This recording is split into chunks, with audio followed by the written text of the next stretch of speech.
इस कहानी की शुरुआत होती है उस समय को दिखाते हुए जब पृथ्वी पर रिसोर्सेज बहुत ही ज्यादा कम हो चुके थे। हालांकि हम इंसानों ने इतने कम टाइम में अपने आप को काफी डेवलप कर लिया था, लेकिन पृथ्वी का वातावरण और ग्लोबल वार्मिंग कोई भी कंट्रोल ही नहीं कर पाता। इसीलिए अब सारे इंसान पृथ्वी को छोड़कर अलग अलग प्लेनेट पर अपना घर बसाने लगे थे। अब इंसान सिर्फ पृथ्वी पर नहीं बल्कि सौर मंडल के अलग अलग ग्रहों पर चले गए होते हैं रहने के लिए। ये इंसानों के लिए एक पूरी सोसाइटी बन चुकी थी, लेकिन रूल रेगुलेशंस फॉलो करने के लिए उन सभी ग्रहों के बीच एक डील होती है, जिसमें कि सभी को मिलाकर अलायंस ग्रुप को क्रिएट किया गया था, जो इन प्लैनेट्स के लोगों को कंबाइन करके रखेगी और रूल्स रेगुलेशंस फॉलो करवाएगी। धीरे धीरे अलायंस ग्रुप इतना बड़ा हो जाता है कि कोई भी उनके रूल्स को अनफॉलो ही नहीं कर सकता था। अब हमें यहाँ अलायंस ग्रुप के अंदर रिवर नाम की एक लड़की को दिखाया जाता है, जिसके ऊपर कई सारे वैज्ञानिक लगातार एक्सपेरिमेंट कर रहे थे। दरअसल रिवर एक ऐसी लड़की थी जिसके पास साइकिक पावर्स होती हैं, यानी कि वो अपनी एबिलिटी यूज करके आसपास के लोगों के दिमाग में क्या चल रहा है ये सारी बातें बड़े आराम से पढ़ सकती है। और रिवर ने यहाँ गलती से अलायंस के कुछ लोगों का दिमाग पढ़ लिया था, इसीलिए सोल्जर्स रिवर को पकड़कर उसकी सारी यादें मिटाने की कोशिश कर रहे होते हैं, क्योंकि ये इन्फॉर्मेशन बहुत ही ज्यादा क्रिटिकल थी जो दूसरे लोगों को पता नहीं चलनी चाहिए। लेकिन अब उस जगह पर रिवर का भाई आकर बड़ी चोरी चुपके तरीके से अपनी बहन रिवर को छुड़ा के लेके चला जाता है। अब दूसरी तरफ अंतरिक्ष की गहराइयों में हमें सेरेनिटी नाम का एक स्पेसशिप दिखाई गई थी, जिसके अंदर माइक नाम का एक कैप्टन होता है जो अपनी पूरी टीम के साथ अलग अलग जगहों पर घूमता और बैंक में चोरियां करता। माइक ने तो अपनी टीम के अंदर रिवर को भी शामिल किया होता है, क्योंकि उसे आइडिया था कि रिवर के पास एक और एबिलिटी है जिसमें कि उसे खतरे होने का अंदाजा पहले ही लग जाता था, और ये एबिलिटी माइक और उसके दोस्तों के बड़े काम आ सकती है। और अब इसी तरीके से माइक रिवर और अपने पूरे आदमियों के साथ एक बैंक में आ जाता है और वहाँ के लोगों को बंदी बना के चोरी करने चला जाता है। रिवर ऊपर की तरफ मौजूद थी, वहीं माइक अपने दोस्तों के साथ बेसमेंट में जाकर सारे पैसे ले रहा होता है। तभी अचानक रिवर जमीन पे गिर के बेहोश होने लगी थी। वो बताती है कि हमें इस जगह से निकलना पड़ेगा क्योंकि नरभक्षी आ रहे हैं। माइक को जब ये पता चला तब वो सारे पैसे लेकर जल्द से जल्द अपनी टीम के साथ सेरेनिटी स्पेसशिप में बैठकर वहाँ से जाने लगता है। पर तब तक वो सारे नरभक्षी, जिन्हें की क्रीपर्स कहा जाता था, वो तो अपनी खतरनाक स्पेसशिप लेकर माइक का पीछा करने लगे थे। क्रीपर्स तो अपने स्पेसशिप में मौजूद हाईटेक गन्स को लगातार चला रहे होते हैं, जिससे कि माइक की स्पेसशिप को डैमेज पहुंच सके। कुछ क्रीपर्स तो उनका पीछा करके सेरेनिटी स्पेसशिप के अंदर घुस गए थे, पर माइक का अपनी टीम के साथ कोऑर्डिनेशन काफी ज्यादा अच्छा होता है। उन सभी ने एक साथ हमला करके क्रीपर्स को मार के बाहर फेंक दिया था, और अब वो सब सेरेनिटी स्पेसशिप को बचाते हुए अंतरिक्ष की गहराइयों में लेकर आ जाते हैं। यहाँ रिवर का भाई माइक के ऊपर बहुत ही ज्यादा गुस्सा हो रहा था, क्योंकि वो नहीं चाहता कि उसकी बहन रिवर की जान खतरे में पड़े, और अगर रिवर माइक के साथ रहेगी तब माइक उससे चोरी करने के लिए ये काम कराता ही रहेगा। इसीलिए अब रिवर के भाई ने कहा कि मैं अपनी बहन को लेकर यहाँ से जा रहा हूँ, तुम उसे चोरी का हिस्सा दे देना और हम दोनों पास ही वाले स्टेशन पर उतर जाएंगे। माइक के पास दूसरा कोई ऑप्शन नहीं होता, वो रिवर और उसके भाई से जबरदस्ती तो करेगा नहीं। लेकिन यहाँ पर माइक की एक टीम मेंबर बता रही थी कि अगर रिवर इस तरीके से आजाद घूमेगी तब अलायंस के लोग उसे जल्द से जल्द पकड़ लेंगे, यानी कि एक तरीके से रिवर की जान बहुत ही ज्यादा खतरे में है। अब एक पास ही में बहुत ही बड़ा स्टेशन आने पर रिवर और उसका भाई उतरकर अंदर की तरफ जाने लगते हैं, लेकिन यहाँ माइक भी रिवर की सेफ्टी के लिए उसका पीछा करने लगता है।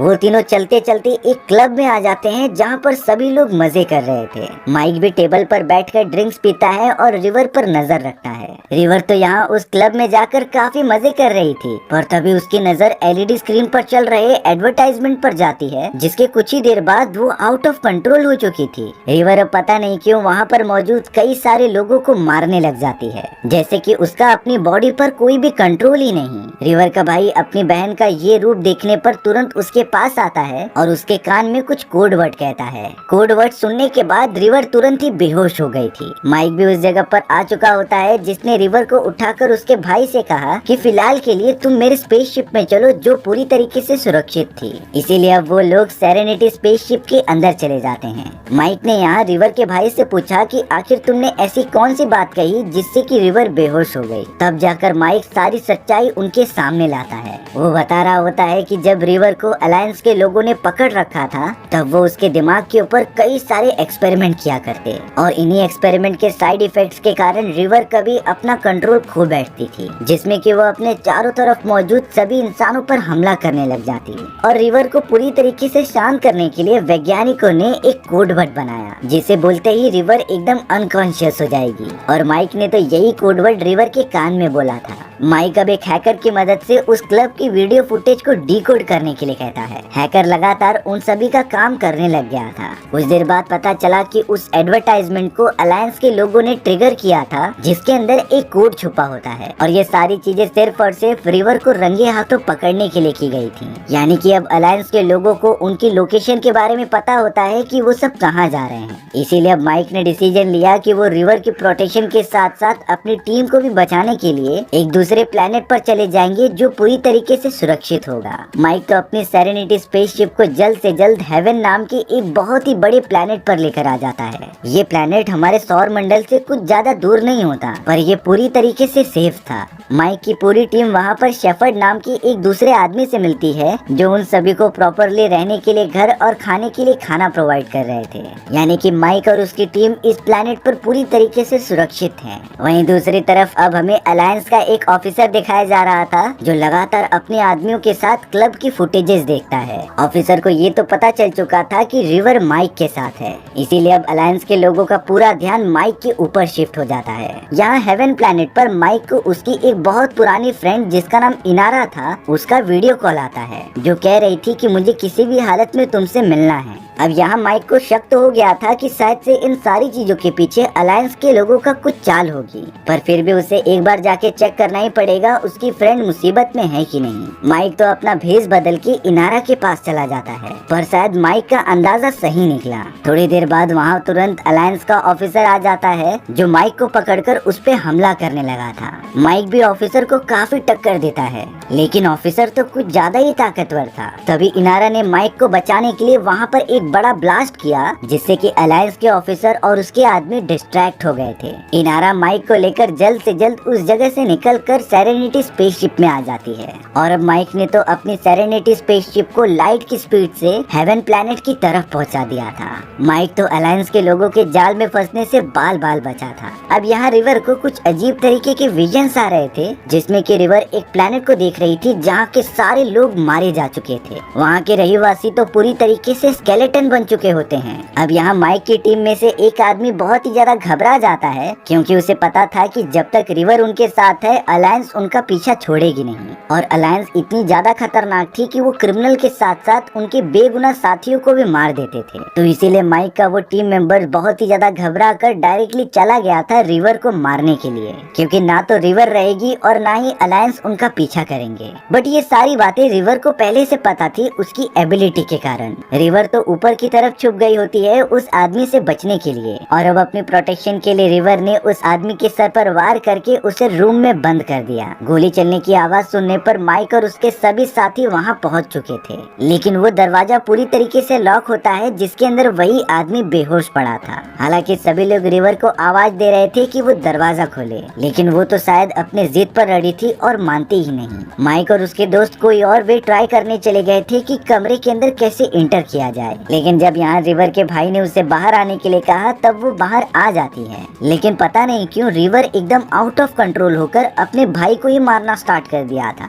रिवर तो उसे बेहोश करते हुए डायरेक्टली कंट्रोल रूम के अंदर चली जाती है। वहाँ पर रिवर किसी मिरांडा नाम के प्लेनेट के बारे में सर्च कर रही थी, यानी कि रिवर को किसी भी तरीके से मिरांडा प्लेनेट पर जाना था। माइक को लगता है कि रिवर को जरूर कोई खतरनाक विजन आया है, जिसकी वजह से वो मिरांडा नाम के प्लेनेट के बारे में बोल रही है। इसीलिए अब माइक ने अपने सभी साथियों के साथ डिसीजन लिया कि वो मिरांडा प्लेनेट पर जाकर एक बार चेक करेंगे। लेकिन मिरांडा प्लेनेट तक पहुंचना इतना भी आसान काम नहीं था, क्योंकि मिरांडा प्लेनेट के चारों तरफ उन्हीं सारे क्रीपर्स यानी कि नरभक्षी की सेना मौजूद होती है, जो अपने प्लेनेट को प्रोटेक्ट करती थी। यहाँ तक कि अलायंस ग्रुप वाले भी उस प्लेनेट पर जाने से डरते हैं। लेकिन अब माइक को किसी भी हालत में पता करना था कि रिवर ने उस प्लेनेट का नाम क्यों लिया। मिरांडा प्लेनेट पर जाने से पहले माइक की पूरी टीम हेवन प्लेनेट पर शेफर्ड से मिलने चली आती है, लेकिन वहाँ पहुँचने के बाद वो सब पूरी तरीके से शॉक हो गए थे, क्योंकि किसी ने हेवन प्लेनेट के लोगों को जान से मार दिया था। उन लोगों में तो शेफर्ड भी शामिल होता है।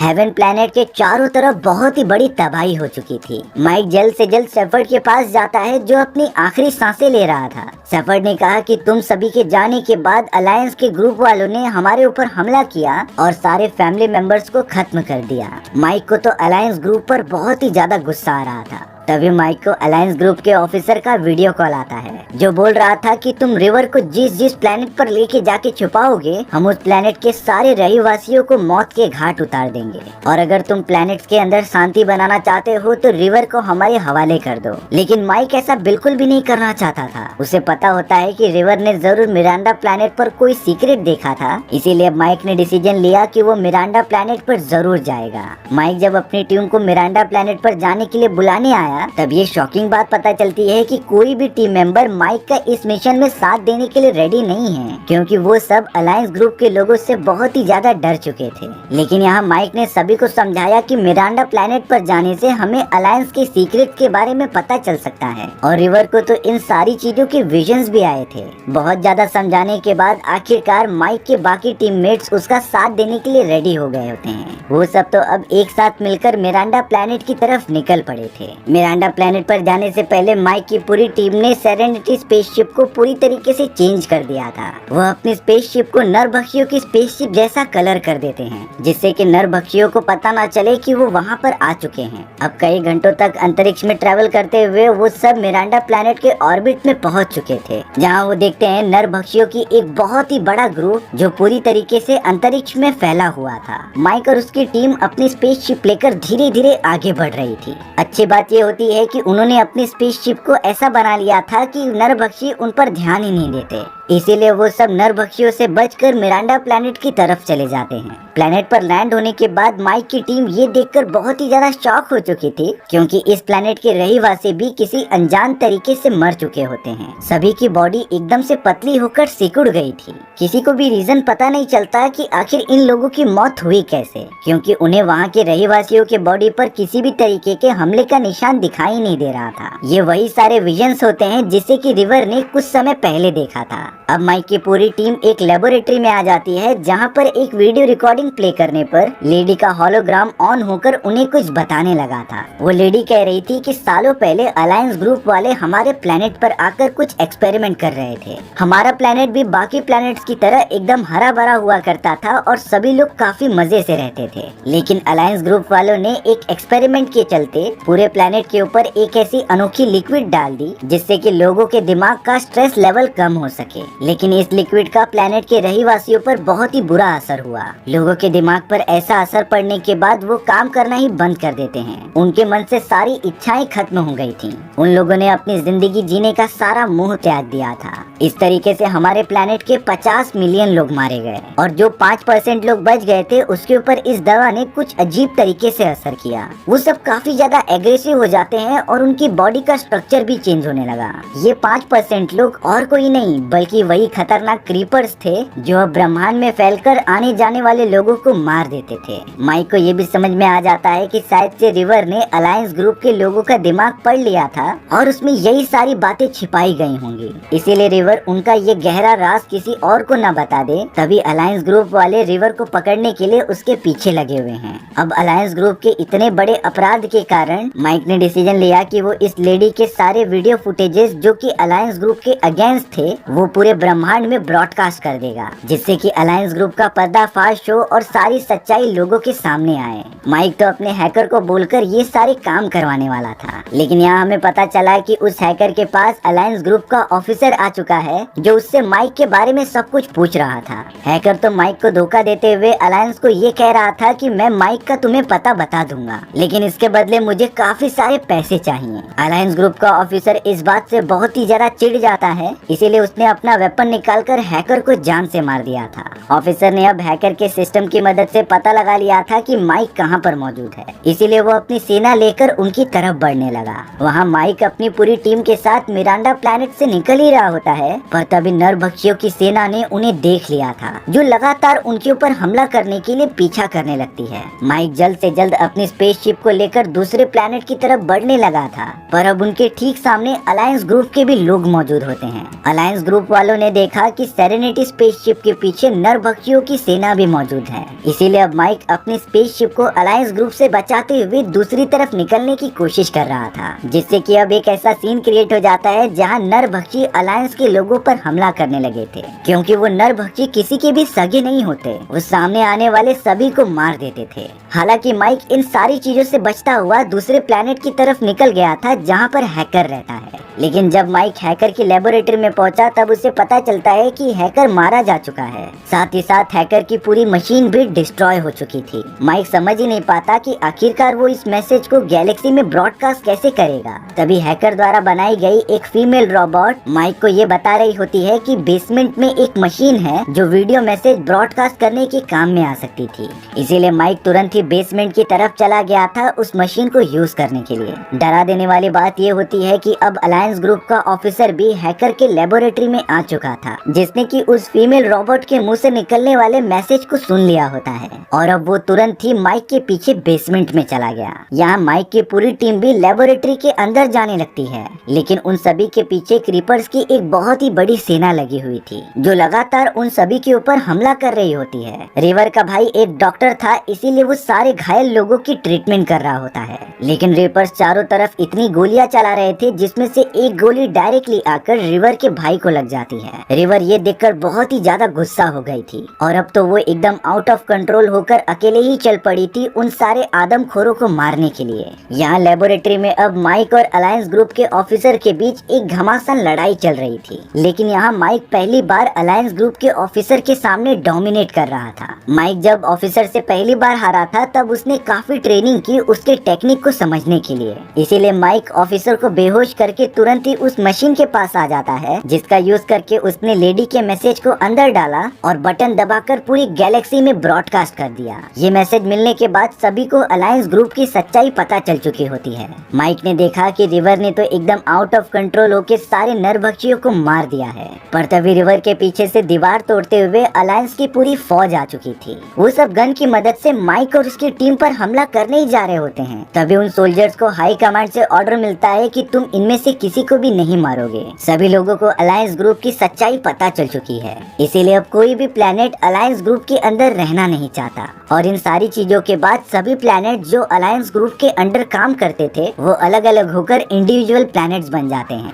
यानी कि अब अलायंस ग्रुप का राज खत्म हो चुका है और वो किसी दूसरे प्लेनेट पर जोर जबरदस्ती नहीं कर सकता था। माइक और उसके टीममेट्स भी पूरी तरीके से आजाद हो चुके थे अपना सफर तय करने के लिए। माइक तो अपनी सेरेनिटी स्पेसशिप को टीममेट्स के साथ मिलकर ठीक करता है और निकल पड़ता है अपने नए मिशन के लिए। ताज्जुब की बात थी कि माइक की टीम में अब रिवर और उसका भाई भी शामिल हो गया था, जो माइक की अब हर काम में मदद करेंगे। और इस तरीके से हमारी ये कहानी यहीं पर खत्म हो जाती है। सो व्यूअर्स, आपको ये स्टोरी कैसी लगी कमेंट सेक्शन में बताना भूलना मत। और अगर आपको मेरा एक्सप्लेनेशन 1% भी अच्छा लगा होगा ना तो वीडियो को लाइक एंड चैनल को सब्सक्राइब जरूर कर देना। मिलते हैं इसी तरीके की मजेदार और एडवेंचरस कहानियों में, तब तक के लिए बाय बाय।